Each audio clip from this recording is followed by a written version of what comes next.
Right, ఇక ఇదే అంశానికి సంబంధించి మరింత సమాచారం మా ప్రతినిధి లివిల్ అందిస్తారు. లివిల్, భారత్ ప్రతీకార దాడులతో పాకిస్తాన్ బెంబేలెత్తుతుంది అని అనుకోవచ్చా? అండ్ అలాగే ఇప్పుడే ఆపరేషన్ సింధూర్ పై విదేశాంగ శాఖ కూడా మీడియా సమావేశం నిర్వహించింది. దానికి సంబంధించి పూర్తి డీటెయిల్స్ ఏంటి? వాళ్ళ ఏదైతే పహల్గామ్ అటాక్ తర్వాత పాకిస్తాన్పై పంజా విసిరింది భారత్. పాకిస్తాన్ ఉక్కిరిబిక్కిరి చేస్తుంది.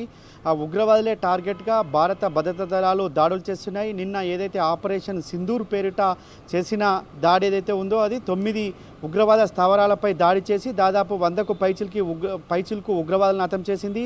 ఇవాళ నిన్న సింధూర్ ఆపరేషన్ తర్వాత ఇవాళ కేంద్ర ప్రభుత్వం, కేంద్రంలో ఉన్న ప్రధాని నరేంద్ర మోడీ సహా పలువురు కేంద్ర మంత్రులు వరుస సమీక్ష సమావేశాలు నిర్వహించారు. మొదటగా అఖిలపక్ష సమావేశం ఏర్పాటు చేశారు. తదనంతరం అజిత్ దోవల్తో ప్రత్యేకంగా ప్రధానమంత్రి నరేంద్ర మోడీ సమావేశమయ్యారు. తర్వాత రక్షణ శాఖ మంత్రి త్రివిధ దళాల అధికారులతో సమావేశమయ్యారు. కొద్దిసేపటి క్రితమే ఏదైతే విదేశీ వ్యవహారాల మంత్రిత్వ సెక్రటరీ విక్రమ్ మిశ్రీతో పాటు ఆర్మీ కల్నల్ క్యూరేసీతో పాటు వ్యోమికా సింగ్ ఏదైతే కమెంట్ ఏదైతే ఉందో వాళ్ళంతా కూడా ప్రత్యేకంగా మీడియా సమావేశం ఏర్పాటు చేశారు. మీడియా సమావేశానికి సంబంధించి ఆపరేషన్ సింధూర్కు సంబంధించిన అప్డేట్స్ను మళ్ళొక్కసారి వివరించారు. ఏదైతే దయాది దేశాల నేతలు పాక్ ఆర్మీ ఎడతెరిపి లేకుండా కాల్పులు జరుపుతుంది, దీన్ని మేము సమర్థవంతంగా తిప్పికొట్టామని చెప్పేసి కూడా ఇవాళ ఉన్నతాధికారులు చెప్పారు. అంతేకాకుండా 100 మందికి పైగా ఉగ్రవాదులు హతమయ్యారని చెప్పేసి కూడా ఈ సందర్భంగా చెప్పారు. పాకిస్తాన్లో ఉగ్రవాదులే మా లక్ష్యం, కానీ పాకిస్తాన్ సామాన్య పౌరులకు ఎలాంటి ఆటంకం లేకుండా మేము దాడులు చేస్తున్నామని చెప్పేసి కూడా ఈ సందర్భంగా కొద్దిసేపటి క్రితమే మీడియా సమావేశంలో వెల్లడించారు. అంతేకాకుండా ఏదైతే పాకిస్తాన్ సంబంధించి దాడి ఏదో పహల్గామ్ అటాక్ తర్వాత మాత్రమే మేము ప్రతీకార చర్యలకు పూనుకున్నాం తప్ప అంతకు మించి లేదు. పాకిస్తాన్ ఆర్మీతో పాటు పాకిస్తాన్ దేశం పాకిస్తాన్లోని ఉగ్రవాదులకు షెల్టర్ ఇస్తుంది అని చెప్పేసి మరొకసారి భారత ప్రభుత్వం హెచ్చరికలు జారీ చేసింది. అంతేకాకుండా ఏదైతే పుల్వామా అటాక్ కావచ్చు, ముంబై అటాక్ కావచ్చు, పార్లమెంట్ పైన అటాక్ కావచ్చు, అనేక సందర్భాల్లో కూడా మేము పాకిస్తాన్ సంబంధించిన ఉగ్రవాదులు దాడి చేశారు, పాకిస్తాన్ ఉగ్రవాదాన్ని పెంచి పోషిస్తుంది అని చెప్పేసి ఆధారాలతో సహా మేము నిరూపిస్తే వాళ్ళు పట్టించుకున్న పాపాన పోలేదని చెప్పేసి కూడా ఈ సందర్భంగా విక్రమ్ మిశ్రీ కొద్దిసేపటి క్రితమే మీడియా సమావేశంలో వెల్లడించారు.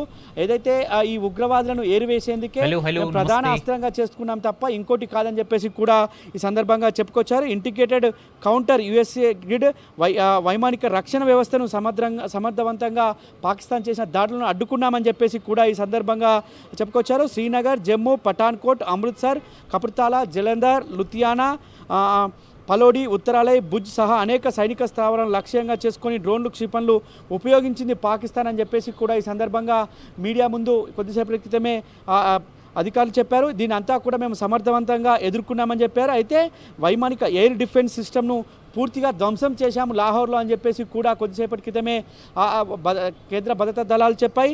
ఉత్తర పశ్చిమ భారతదేశంలోని సైనిక స్థావరాలను లక్ష్యంగా చేసుకుని పాకిస్తాన్ ప్రయోగించిన అన్ని డ్రోన్లను, క్షిపణులను భారత్ విజయవంతంగా ఎదుర్కొందని చెప్పేసి కూడా ఈ సందర్భంగా తెలుపుకొచ్చాయి.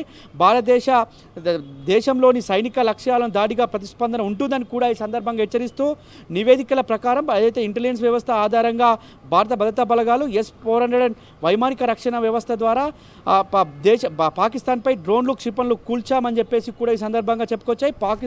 పాక్ దాడులు చేసేందుకు రుజువయ్యే ఆయా ప్రాంతాల్లో శకలాలు కూడా గుర్తించినట్లు ఇప్పటికే చెప్పిన పరిస్థితి కనిపిస్తుంది.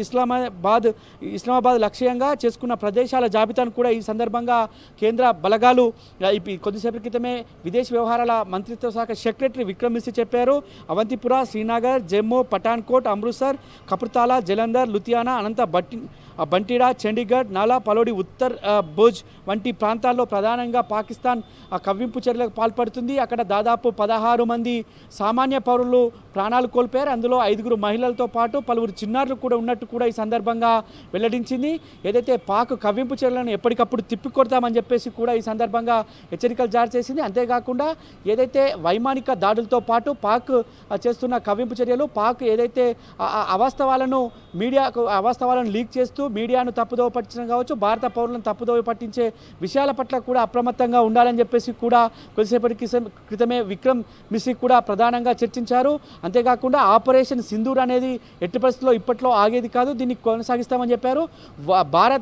పాకిస్తాన్ ప్రపంచంలోనే అత్యంత వరస్ట్ కంట్రీగా పాకిస్తాన్కు పేరుగాంచింది. అది ఉగ్రవాదులను పెంచి పోషిస్తుంది. అనేక సందర్భాల్లో మేము నిరూపించాం. ఉగ్రవాదుల డిఎన్ఏతో పాటు ఉగ్రవాదుల ఆధారాలను కూడా మేము ప్రపంచం ముందుంచాం. కానీ పాకిస్తాన్ దాన్ని ఎవిటిని కూడా ఒప్పుకోవట్లేదు అని చెప్పేసి కూడా ఈ సందర్భంగా దుయ్యబట్టారు. అంతేకాకుండా నిన్న ఏదైతే పాకిస్తాన్ సంబంధించిన ఉగ్ర స్థావరాలపై దాడి సందర్భంగా చనిపోయిన ఉగ్రవాదులకు ఆర్మీతో పాటు పాకిస్తాన్ ఆర్మీతో పాటు పాకిస్తాన్ ఉన్నతాధికారులు నివాళులర్పించడమే దీనికి నిదర్శనంగా చెప్పుకోవచ్చు. వారంతా కూడా ఒక ఉగ్రవాదులను పెంచి పోషిస్తున్న సంస్థలకు వారు కొమ్ము కాస్తున్నారు కనుక ఖచ్చితంగా పాకిస్తాన్పై దాడి చేయాల్సిన అవసరం ఏర్పడిందని చెప్పేసి కూడా ఈ సందర్భంగా విక్రమ్ మిశ్రీ చెప్పుకొచ్చారు. అంతేకాకుండా ప్రధానంగా భారత పౌరులనే లక్ష్యంగా ఎల్ఓసితో పాటు బార్డర్లోని గ్రామాల ప్రజలను రెచ్చగొడుతున్నారు, గ్రామాల ప్రజలపైన విచక్షణ రహితంగా దాడులు చేస్తున్నారు, మిసైల్స్ విసురుతున్నారని చెప్పేసి కూడా ఈ సందర్భంగా మీడియా ముందు చెప్పారు.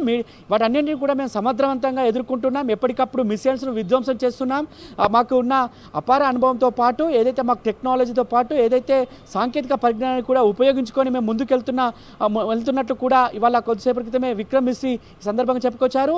అంతేకాకుండా పాకిస్తాన్ ఆర్మీతో పాటు పాకిస్తాన్ ఉగ్రవాద సంస్థ భారత్పై అనేక సందర్భాల్లో ఉసుగొల్పిన విషయాన్ని కూడా ఈ సందర్భంగా చెప్పారు. అందుకు అనుగుణంగానే మేము పఠాన్ కోట్ కావచ్చు, ఇటు ముంబై అటాక్ కావచ్చు, ఇటు భారత పార్లమెంట్ పైన జరిగిన దాడి అన్నీ కూడా పాకిస్తాన్ దేశానికి సంబంధించి ఉగ్రవాదులు చేశారని మేము అనేక సందర్భాల్లో రుజువు చేసినా కూడా పాకిస్తాన్ ప్రభుత్వం పట్టింపు చర్యలు చేపట్టలేదు. వారిని ఏ విధంగా కూడా నిషేధించే జాబితాలో పెట్టలేదని చెప్పేసి కూడా ఈ సందర్భంగా చెప్పి టీఆర్ఎఫ్ సంస్థ ఏదైతుందో ఉగ్రవాద కార్యకలాపాలకు అడ్డగా మారింది. టీఆర్ఎఫ్ ఉగ్రవాద సంస్థ అని చెప్పి మేము పదే చెప్తున్నప్పటికీ కూడా పాకిస్తాన్ ప్రభుత్వం వారి నిషేధ జాబితాలో ఎందుకు పెట్టలేదు అని చెప్పేసి కూడా ఈ సందర్భంగా హెచ్చరించింది. ఖచ్చితంగా పాకిస్తాన్కు బదిలివ్వడానికి మేము సిద్ధంగా ఉన్నాం.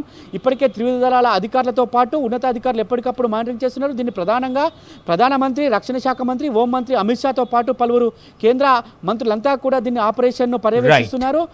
భారత పౌరులు ఎవరిని కూడా చనిపోకుండా ఉంచేందుకు చర్యలు చేపడుతున్నాం. పాకిస్తాన్ కవ్వింపు చలనను మేము ధీటుగా ఎదుర్కొంటున్నాం. వారిని ఎట్టి పరిస్థితుల్లో ఉగ్రవాద స్థావరాలపైన దాడి చేసి ఉగ్రవాదులను మట్టుపెట్టేందుకు భారత ప్రభుత్వం, భారత భద్రతా దళాలు సిద్ధంగా ఉన్నట్లు కూడా ఈ సందర్భంగా చెప్పారు. Kumar, right, thank you లివిల్.